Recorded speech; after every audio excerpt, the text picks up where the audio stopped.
श्रीमन्नारायणाय नमः। गोविन्दाय नमः। अच्युताय नमः। सज्जनों, हर 3 साल बाद पुरुषोत्तम मास आता है, जिसको मल मास भी कहा जाता है। निराकरण होने के पश्चात इसी मल मास का पुरुषोत्तम मास पड़ा, क्योंकि भगवान मधुसूदन श्री हरि की कृपा से मल मास का पुरुषोत्तम मास कैसे बना, क्या क्रिया हुई, क्या आलाप हुआ, ये सब भगवान की लीलाओं का चरित्र आपके सम्मुख प्रस्तुत है। पुरुषोत्तम मास प्रथम पक्ष की कमला एकादशी। कमला एकादशी का वर्णन आपको श्रवण करने को प्राप्त हो रहा है। इसके अंतर्गत बताया गया कि युधिष्ठिर ने पूछा, भगवान अब मैं श्री विष्णु के व्रतों में उत्तम व्रत का, जो सब पापों को हर लेने वाला तथा व्रती मनुष्यों को मनवांछित फल प्राप्त करने वाला, वह फल कौन सा है, और श्रवण मैं उसी को श्रवण करना चाहता हूँ। जनार्दन, पुरुषोत्तम मास की एकादशी का कथा कहिए, इसका क्या फल है और उसमें किस देवता का पूजन किया जाता है। प्रभु, किसी दान का क्या पुण्य है, मनुष्यों को क्या करना चाहिए, इस समय कैसे स्नान किया जाता है, किस मंत्र का जप होता है, कैसी पूजन विधि होती है, अर्थात पुरुषोत्तम मास में किस अन्न का भोजन उत्तम होता है। भगवान विष्णु बोले, अर्थात कृष्ण भगवान ने कहा, हे राजेंद्र, अधिक मास आने पर एकादशी होती है। वह कमला नाम से प्रसिद्ध है। वह तिथियों में उत्तम तिथि है। उसके व्रत के प्रभाव से लक्ष्मी अनुकूल होती है। उस दिन ब्रह्म मुहूर्त में, जो ब्रह्म मुहूर्त होता है, उस ब्रह्म मुहूर्त में उठ करके भगवान पुरुषोत्तम का स्मरण करे और विधि पूर्वक स्नान करके व्रती पुरुष व्रत का नियम ग्रहण करे।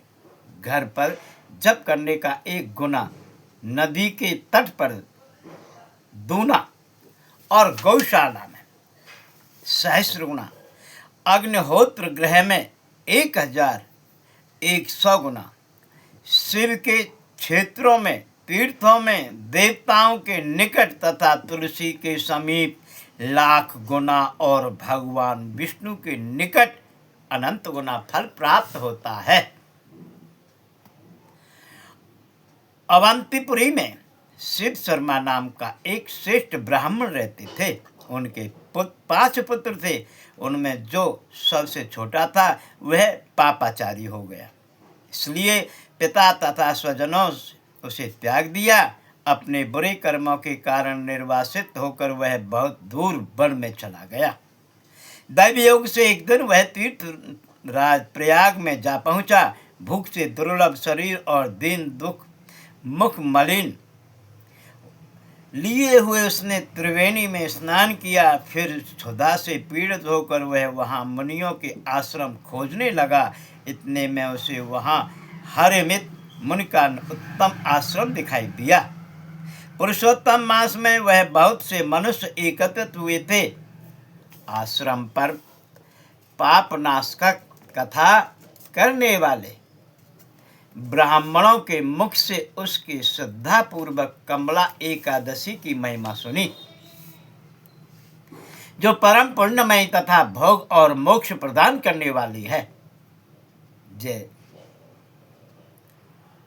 जय शर्मा ने विधि पूर्वक कमला एकादशी की कथा सुनकर उन सब के साथ मुनि के आश्रम पर ही व्रत किया।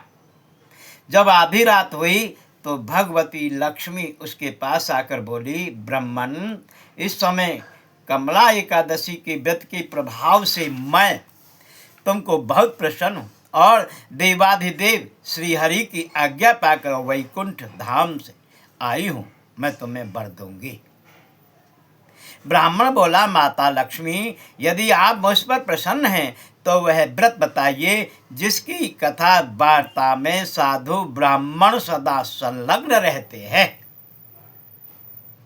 लक्ष्मी ने कहा, ब्राह्मण, एकादशी व्रत महात्म्य श्रोताओं के सुनने योग्य सर्वोत्तम विषय है।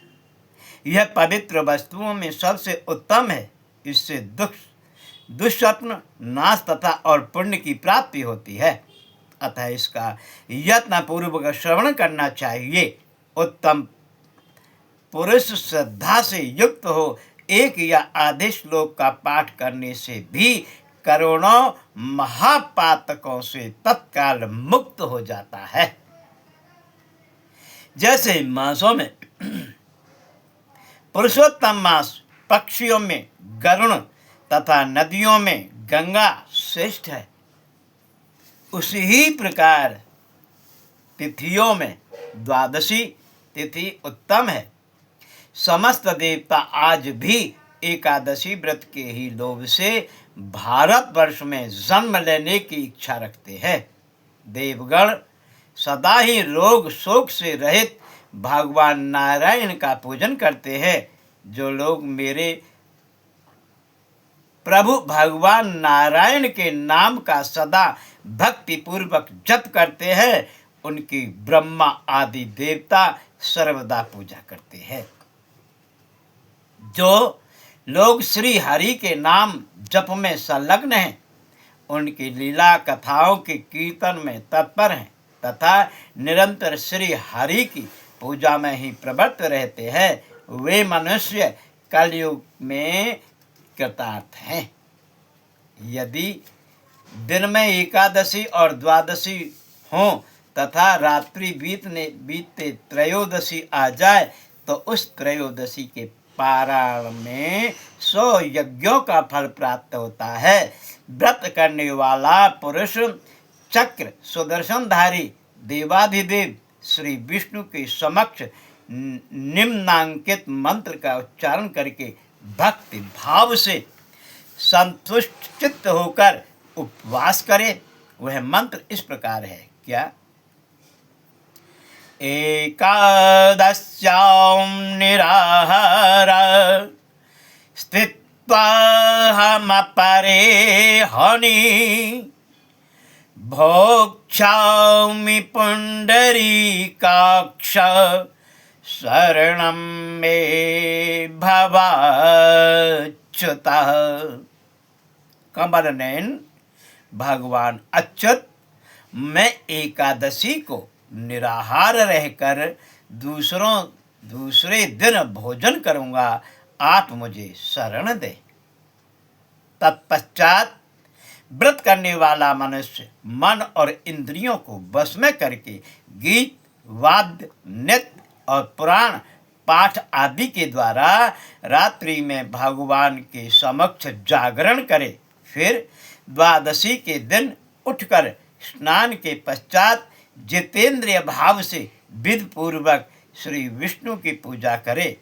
एकादशी को पंचामृत से जनार्दन को नहलाकर द्वादशी को केवल दूध में स्नान कराने से श्री हरि का सायुज्य प्राप्त होता है। पूजा करके भगवान से इस प्रकार प्रार्थना करे। किस प्रकार?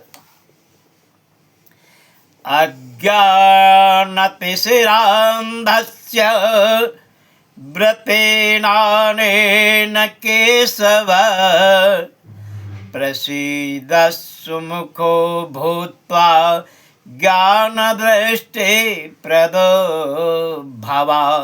केशव, मैं अज्ञान रूपी रतौधी से अंधा हो गया हूँ।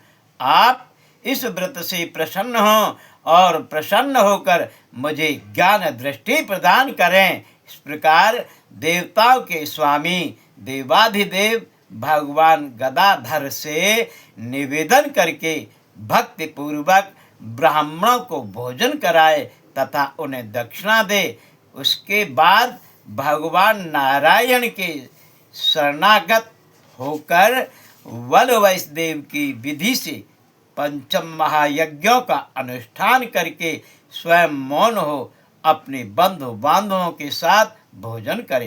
इस प्रकार जो शुद्ध भाव से पुण्यमय एकादशी का व्रत करता है वह पुनरावृत्ति से रहित वैकुंठ धाम को प्राप्त होता है। श्री भगवान विष्णु कहते हैं, हे राजन, ऐसा कहकर लक्ष्मी देवी उस ब्राह्मण को वरदान दे अंतर्ध्यान हो गई।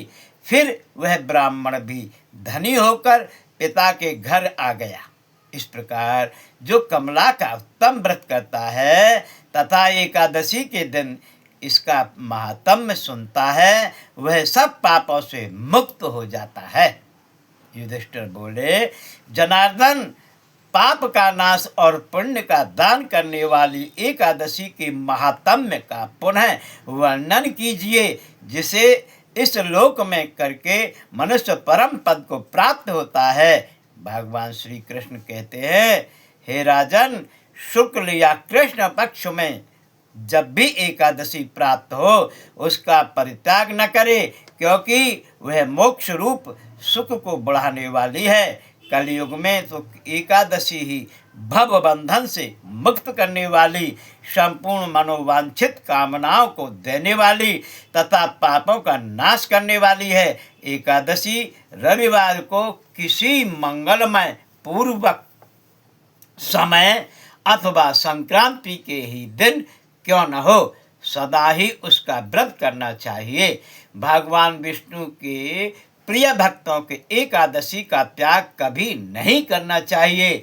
जो शास्त्रोक्त विधि से इस लोक में एकादशी व्रत करते हैं वे जीवन मुक्त देखे जाते हैं, इसमें तनिक भी संदेह नहीं है।